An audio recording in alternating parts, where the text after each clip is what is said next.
Olá, meus amigos do Estratégia, meu nome é Bruno Klippel e estou aqui com as dicas finais ali para o exame de ordem, os lembretes das partes principais de direito processual do trabalho. Reuni aqui para vocês 30 dicas que vão tratar de toda a matéria de direito processual para lembrar alguns pontos, para sedimentar conhecimento em relação às matérias aqui, aos pontos principais de direito processual do trabalho. E aí, começando com a primeira dica sobre princípios do processo do trabalho. Nosso primeiro princípio aqui é a identidade física do juiz. Por que destacar a identidade física do juiz? Por quê? Até setembro de 2012, nós tínhamos o entendimento de que esse princípio não se aplicava ao processo do trabalho. Lembra que princípio é esse? É que traz aquela ideia de que o juiz que instruiu o processo deve julgar. Ele não era aplicável até setembro de 2012. Só que nessa data houve o cancelamento da súmula 136 do TST. Então hoje eu aplico o artigo 132 do CPC. Falou em identidade física do juiz hoje, no processo do trabalho, esse princípio ele é aplicável. Cuidado com esse ponto aqui.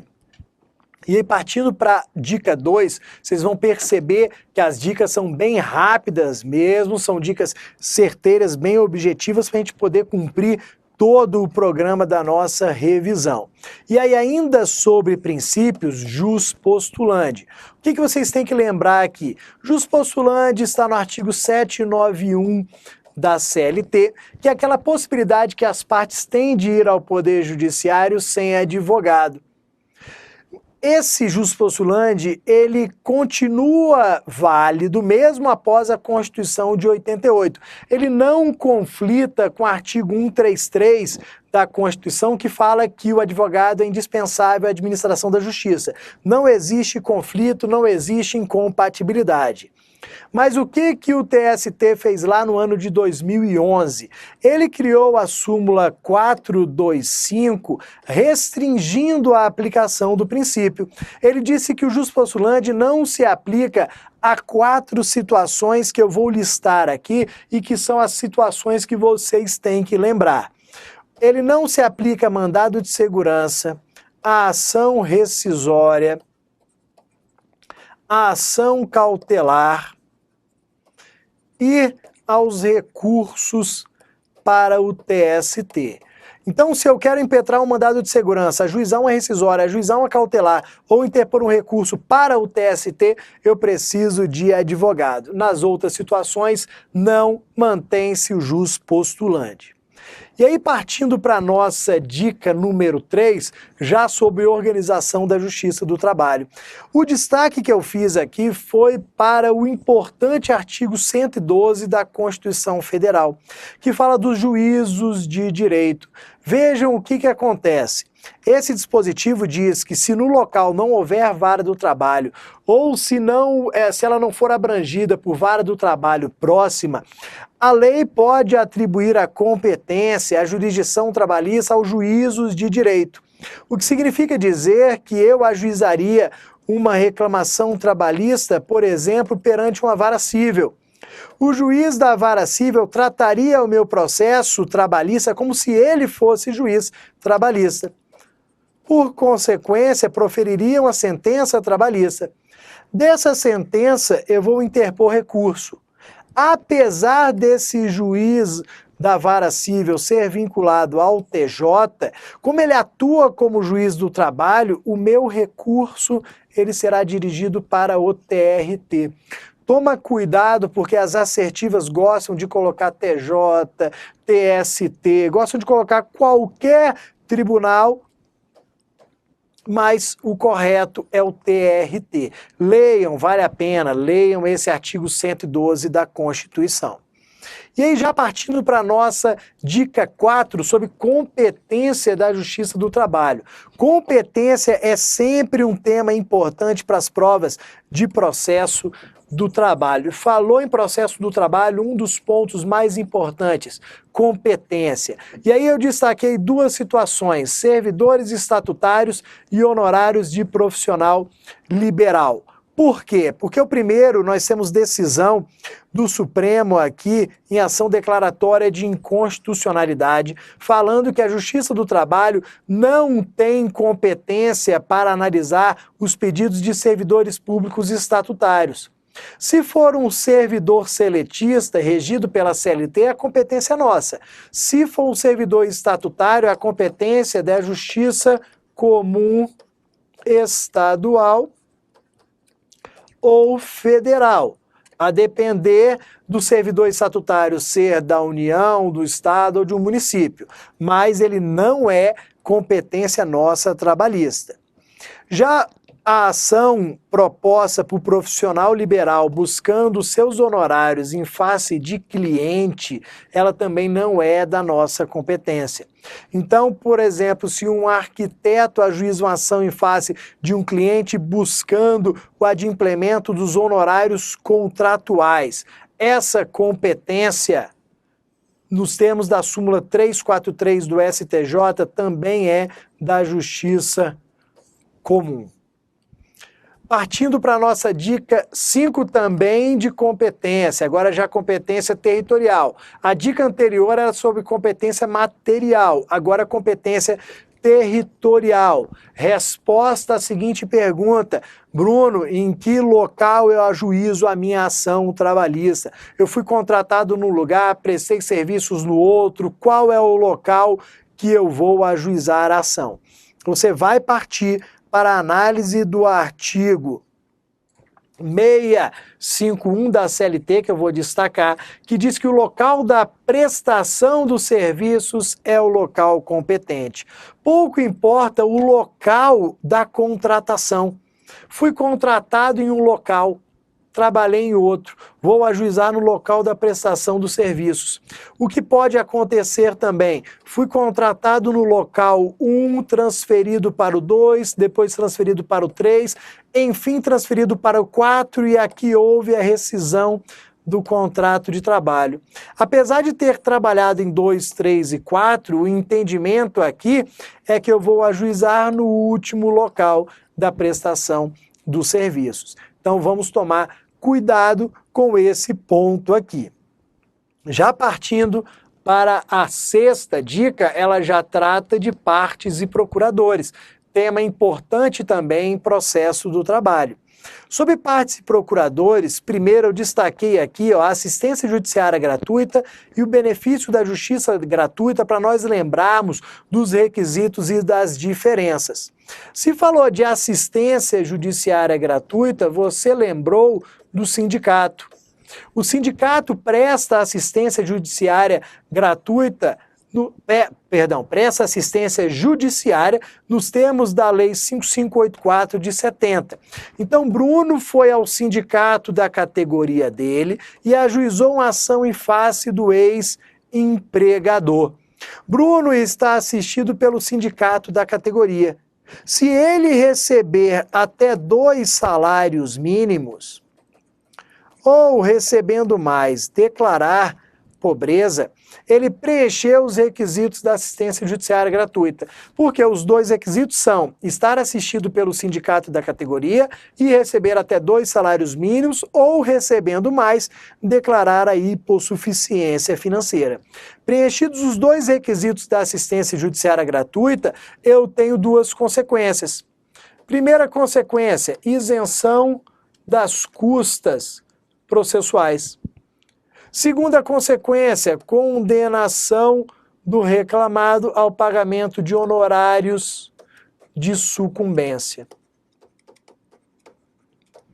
Então, aqui estão as informações importantes sobre a assistência judiciária gratuita. Lembrando que essa assistência judiciária gratuita deve ser prestada pelo sindicato independentemente de filiação. Não sou filiado ao sindicato, mas por trabalhar naquela por fazer parte daquela categoria, o sindicato deve me prestar essa assistência judiciária. Agora, partindo para o benefício da justiça gratuita, o que nós temos aqui no 790, parágrafo 3º? Aqui eu tenho que Bruno foi à justiça do trabalho em face do seu ex-empregador.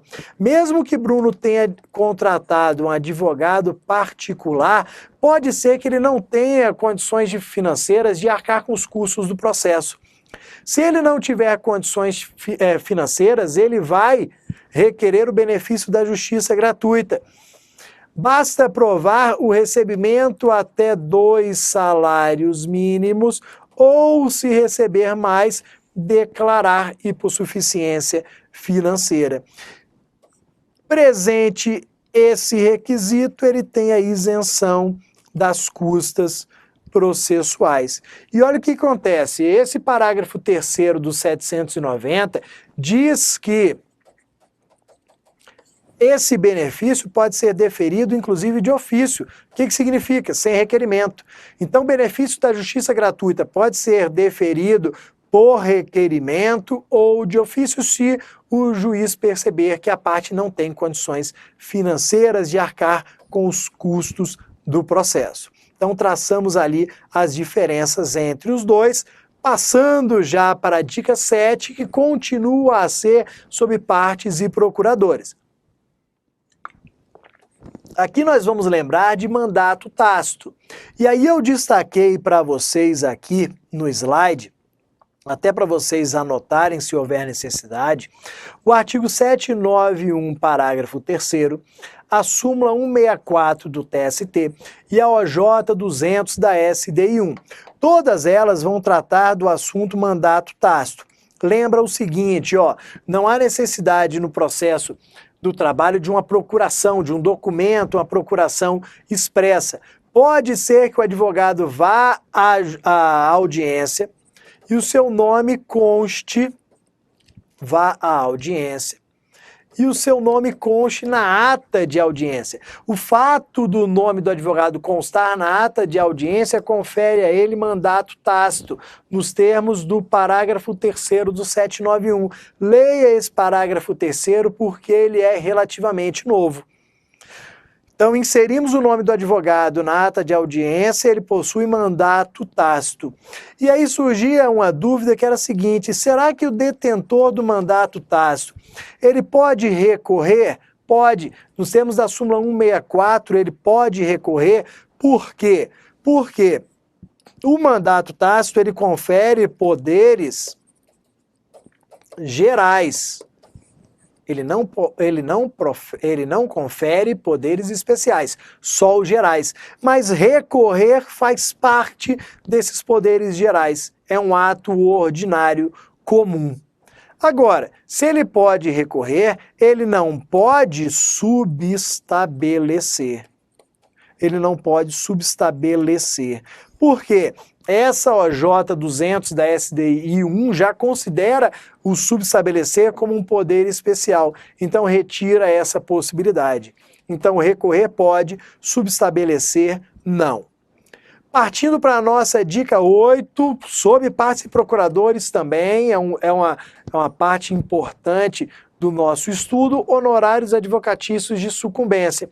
Aqui nós vamos destacar a súmula 219. Olha o que acontece. Nós temos uma regra geral aqui de que os honorários advocatícios de sucumbência não decorrem, vou até anotar para vocês, não decorrem da mera sucumbência. Mera sucumbência é o sistema do processo civil, que é o perdeu, pagou. Mera sucumbência, sucumbiu, perdeu, pagou honorários de sucumbência para o advogado do vencedor. Eu não tenho, regra geral, esse sistema aqui. Por quê? Porque a súmula 219, ela vincula a condenação ao pagamento de honorários de sucumbência ao preenchimento dos requisitos da assistência judiciária gratuita, que nós vimos nas dicas anteriores.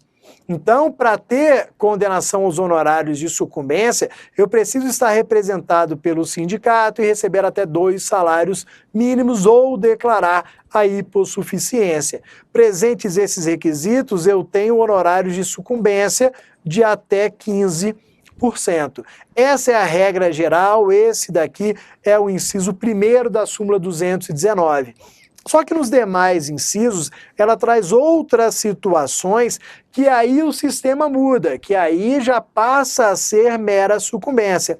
Ela vai falar de sindicato como substituto processual, e aí você tem mera sucumbência. Vai falar de ação rescisória, você tem mera sucumbência, e vai falar de relações de trabalho, são aquelas ações em que eu não discuto relação de emprego, eu discuto relação de trabalho. Nessas demais, eu tenho o sistema da mera sucumbência, perdeu, pagou, não preciso do preenchimento dos requisitos da assistência judiciária gratuita. Então, cuidado, leiam essa súmula 219 com carinho para a prova da primeira fase da OAB. E aí, partindo já para a dica 9, em relação à notificação do reclamado. O que nós vamos lembrar aqui, ó? Primeiro eu coloquei a forma, coloquei o prazo de realização da notificação e eu coloquei o prazo de recebimento aqui dessa súmula 19. O que nós vamos lembrar sobre notificação do reclamado? Primeiro, forma postal. Então, regra geral, a notificação ela é postal. Vamos destacar com marca-texto aqui, ó. Primeiro, forma postal. Eu não tenho no processo de conhecimento a notificação para o oficial de justiça. O oficial de justiça faz a citação lá do processo de execução. No processo de conhecimento, eu não tenho aqui essa notificação para o oficial de justiça. A forma é postal. E o que acontece? Ela não precisa ser pessoal, ela não precisa ser entregue a quem tem poderes para recebê-la. O entendimento do TST é que a notificação ela tem que ser entregue no endereço do reclamado. Entregou no endereço do reclamado, ela é válida. Então, a norma diferente lá do processo civil. Depois, vamos destacar aqui o prazo. Esse mesmo artigo 841 diz que a notificação será expedida no prazo de 48 horas do recebimento da petição inicial. Então, ajuizei minha reclamação trabalhista, ela foi distribuída, chegou à vara do trabalho, será expedida a notificação no prazo de 48 horas. Expedida a notificação, eu tenho um prazo de recebimento aqui de 48 horas. Vejam que essa súmula 16, que é mais que importante para a gente, ela diz que a notificação será recebida em até 48 horas. Óbvio que isso daqui é uma presunção relativa. É uma presunção relativa que pode ser que ela não chegue nessas 48 horas, pode ser que ela nem chegue.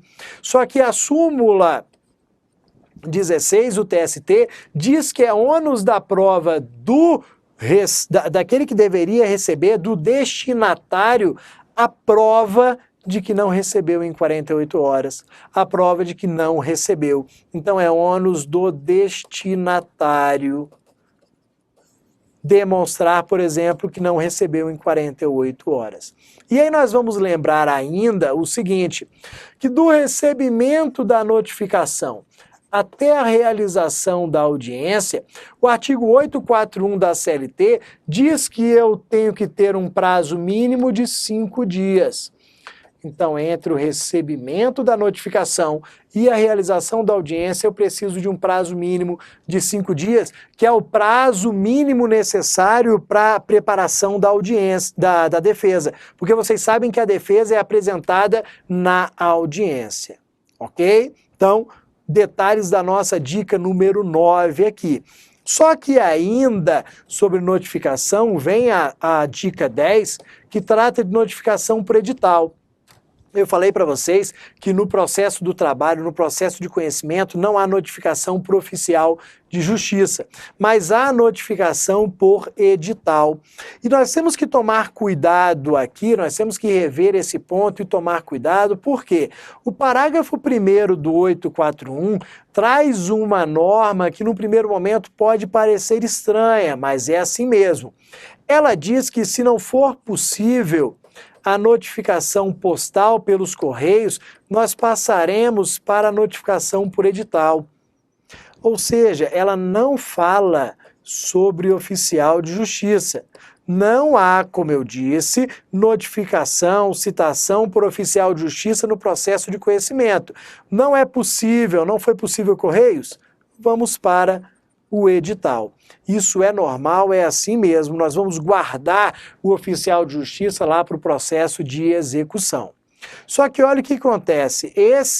Essa notificação por edital, ela não é possível no rito sumaríssimo. Nós temos aqui um dispositivo que eu vou marcar para vocês porque ele é importante. Nós temos aqui o 852B, inciso 2º da CLT, que diz que é inviável, impossível a notificação por edital no rito sumaríssimo. Nós vamos tratar ainda de rito sumaríssimo, vamos trazer dica sobre ele, mas você sempre vai pensar que o rito sumaríssimo é aquele mais célere, pensado para ser o mais célere. Logo, não há possibilidade de notificação por edital, porque ela é a mais demorada, a mais complexa. Então, se o reclamante não trouxer o endereço completo, correto do reclamado, o processo dele será arquivado. Eu vou tratar disso mais à frente, mas já anotem que se não for possível, se o reclamante não tiver um endereço completo, correto, e ajuizar pelo rito sumaríssimo, como não é possível a notificação por edital, o processo dele vai ser arquivado, ou seja, vai ser extinto sem resolução do mérito. E aí, passando para a dica 11, vamos lembrar temas aqui sobre defesa do reclamado. O primeiro tema aqui é a forma. Cuidado, porque na prática é totalmente diferente e às vezes a gente acaba errando uma norma fácil aqui, lembrando da prática, pensando em uma audiência que assistiu.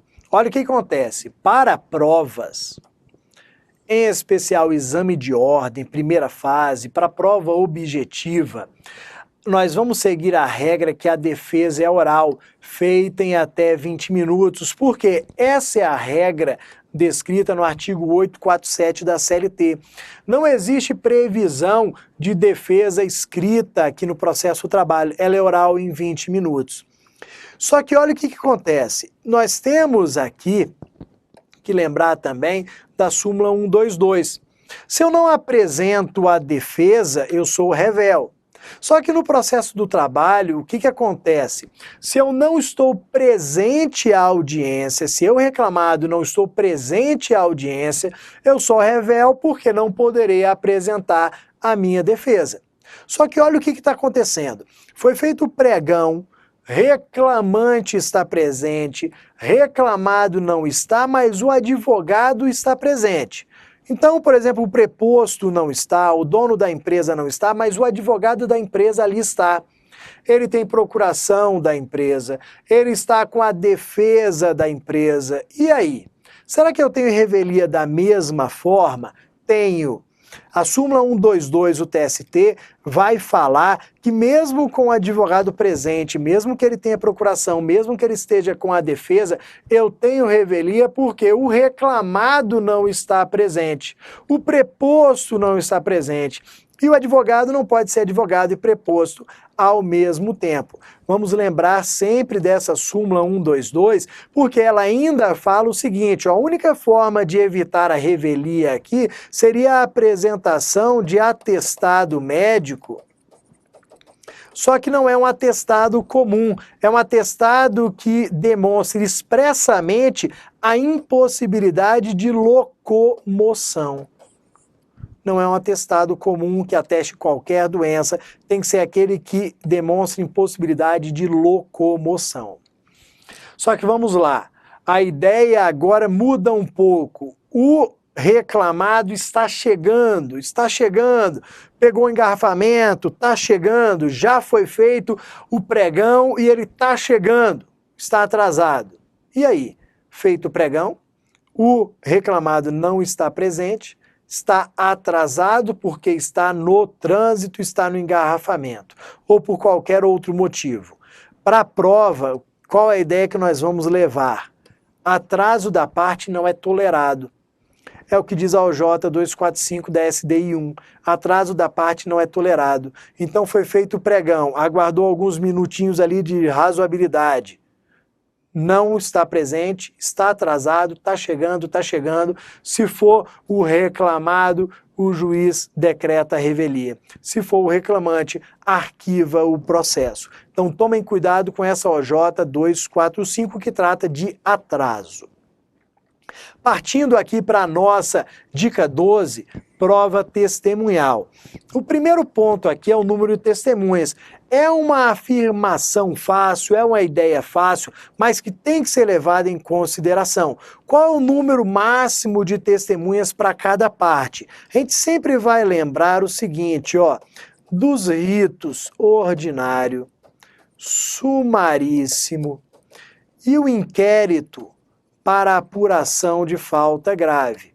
No ordinário, cada parte tem direito a 3 testemunhas, no sumaríssimo 2 testemunhas, no inquérito para apuração de falta grave, 6 testemunhas. Então vamos sempre lembrar, 3 testemunhas no ordinário, 2 no sumaríssimo, 6 no inquérito. E nós vamos lembrar também da súmula 357 do TST, que trata do tema suspeição da testemunha. Será que a testemunha é suspeita por estar litigando em face do mesmo empregador ou por já ter litigado? Pô, a minha testemunha tem uma ação trabalhista tramitando em face do mesmo empregador. Será que ela é suspeita? Não. Ela não é suspeita. Leiam essa súmula 357 antes da sua primeira fase da OAB. Sobre prova pericial, importante lembrar aqui 3 pontos. Honorários periciais prévios. Ilegalidade. Não há possibilidade, nos termos da OJ 92 da SDI 98 da SDI 2, de determinar o pagamento, depósito de honorários periciais prévios. Ilegalidade. Se houver, nos termos da OJ, o que eu faço? Impetro mandado de segurança, porque essa determinação dos honorários periciais prévios ofende direito líquido e certo. Além disso, pagamento de honorários periciais. Quem paga os honorários periciais? Vamos lembrar sempre do artigo 790-B da CLT. Quem paga os honorários periciais é o sucumbente na pretensão objeto da perícia. Sucumbente na pretensão objeto da perícia. O que quer dizer isso? É aquela parte que perdeu o pedido vinculado à perícia. Quem perdeu o pedido vinculado à perícia paga a prova pericial, paga os honorários periciais. Além disso, o último ponto sobre prova pericial. As partes podem contratar os seus assistentes técnicos. Esses assistentes técnicos, eles serão remunerados. Quem remunera o assistente técnico? A parte que o contratou. Então, súmula 341 do TST diz que o pagamento dos honorários do assistente técnico cabe à parte que o contratou. Já que é uma faculdade, ninguém é obrigado a contratar assistente técnico, quis contratar, pague esses honorários. Partindo para a dica 14, vamos aqui começar a falar sobre sentença. Eu fiz aqui menção aos requisitos. A sentença tem que mencionar as custas processuais. Por que tem que mencionar o valor das custas processuais? Porque em caso de recurso, essas custas devem ser pagas porque fazem parte do preparo. Além disso, o juiz tem que discriminar as parcelas para que seja possível a aferição acerca das contribuições previdenciárias. Temos que saber quais parcelas estão sendo pagas para que seja possível à União o cálculo das contribuições previdenciárias devidas.